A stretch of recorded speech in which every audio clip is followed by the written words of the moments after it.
الحمدللہ رمضان کا مبارک مہینہ چل رہا ہے۔ ایک ایک دن کر کے یہ مہینہ ہم سے گزرتا جا رہا ہے۔ ہمیں چاہیے کہ ہم اور زیادہ کمر بستہ ہو اور اللہ کی عبادت میں مشغول و منہمک رہے۔ اس کی بہت سی فضیلتیں ہیں، ہر لمحے کی فضیلت ہے، ہر پل کی فضیلت ہے۔ اس میں جتنے بھی اچھے کام کیے جائے اس کے بدلے اور مہینوں کے مقابلے میں کہیں زیادہ ملتے ہیں۔ راتوں میں ہم جاگے، تلاوت کریں، قرآن کریم کی تلاوت میں زیادہ سے زیادہ ٹائم بتائیں۔ ہم زیادہ سے زیادہ اکیلا رہنے کی کوشش کریں، کیونکہ اس رمضان المبارک کے اندر 3 عشرے ہے۔ پہلا عشرہ جو ہے وہ رحمت کا کہا جاتا ہے، اس میں یہ دعائیں زیادہ پڑھے، رب اغفر وارحم وانت خیر الراحمین۔ پھر دوسرا عشرہ شروع ہو جائے گا، وہ مغفرت کا ہے، اس میں ہم استغفار کریں۔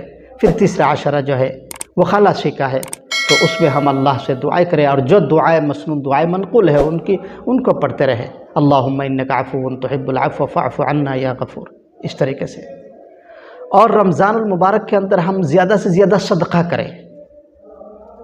جن کو اللہ نے دولت دی ہے وہ خرچ کرے، کیونکہ نبی پاک صلی اللہ علیہ وسلم اس مہینے میں زیادہ سخی ہو جاتے تھے۔ ان کی جنرسٹی اور ان کی جو سخاوت ہے تو وہ بہت زیادہ ہو جاتی ہے۔ تو اس لیے ہم میں سے جن کو اللہ نے مال دی ہے، دولت دی ہے، تو ہم خوش نصیب ہیں، ہمیں شکریہ ادا کرنا چاہیے، اور ان مال دولت سے ہم غربا کی خدمت کریں، ان کی مدد کریں، ان کی ہیلپ کریں۔ اور رمضان میں ہم خود کو کنٹرول کریں۔ ٹھیک ہے، ہم کھانا پینا چھوڑ کر ہم اللہ کی رضا تلاش کر رہے ہیں، تو چاہیے کہ ہم گناہوں سے کلی طور پر اجتناب کریں۔ ہم دوسروں کی باتوں میں نہیں جائیں گے۔ ہم پریشان ہیں، پشیمان ہیں، چلیے ہم اللہ سے دعا کریں گے۔ اگر اللہ مہربان ہے تو کوئی ہمارا کچھ بگاڑ نہیں سکتا۔